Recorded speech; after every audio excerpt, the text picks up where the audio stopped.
He humiliated me in front of his entire family, and I answered with 6 words that changed everything. Nobody in that room expected me to speak at all. I remember standing at the edge of that dining table like a stranger in my own marriage.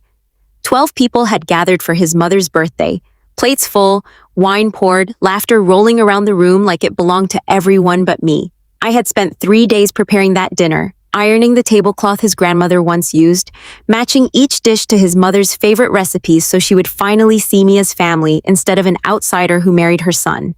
I wanted so badly to be accepted. I didn't yet understand that some rooms are built to keep you small no matter how hard you try to fill them. It started small, the way these things always do. A comment about the seasoning being different from how his mother made it. A joke about how I probably got the recipe from a video instead of learning it properly. I laughed along because that is what you do when you love someone and you are afraid that pushing back will cost you the one thing you have left. But he kept going. He told the table in front of his sisters, his cousins, his aunts, that I never really knew how to run a household, that his mother had warned him about marrying someone who grew up different from us. The table went quiet in that particular way where silence becomes its own kind of applause. I felt my face burn. I felt 8 years of trying flattened into nothing in front of people who had never once tried for me. I thought about every holiday I hosted alone while he sat with his feet up. Every time I defended him to my own family when they questioned why he never lifted a finger. Every night I told myself that love meant patience, that respect would come eventually if I was just steady enough, quiet enough, good enough. He wasn't finished.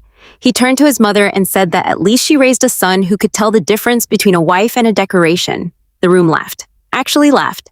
His father chuckled into his glass, and I stood there holding a serving spoon like it was the last solid thing in the world, waiting for someone, anyone, to say my name in a way that meant something. Nobody did.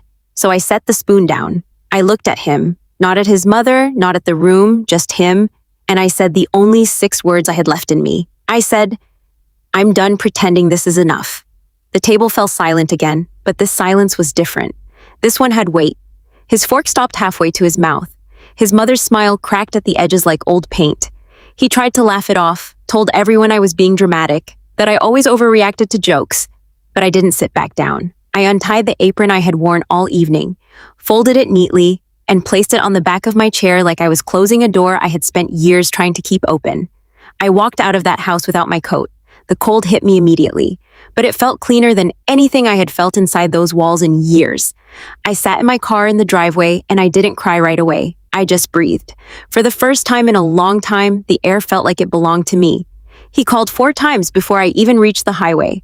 Then his mother called, insisting I come back and apologize for embarrassing him. Apologize?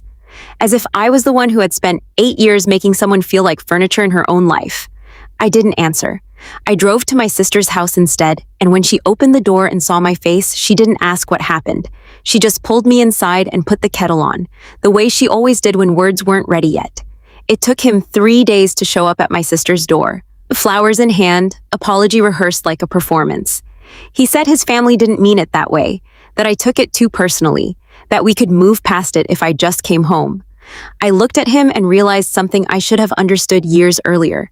He wasn't sorry for what he said. He was sorry that I finally stopped absorbing it quietly. I told him the 6 words weren't a moment of weakness. They were the truth I had been swallowing for years, finally finding its way out. And once truth finds its way out, it doesn't go back in, no matter how many flowers show up at the door. It has been 8 months since that dinner.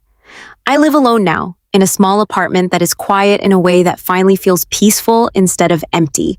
I cook what I want to cook. I speak when I want to speak. Nobody laughs when I set a table. Some nights I still think about that room, about the version of myself who stood there absorbing insult after insult just to keep the peace. I don't hate her. I understand her, but I am not her anymore. If you have ever sat at a table where your worth was the punchline, I hope you find your own 6 words. I hope you say them before the silence costs you any more of yourself than it already has.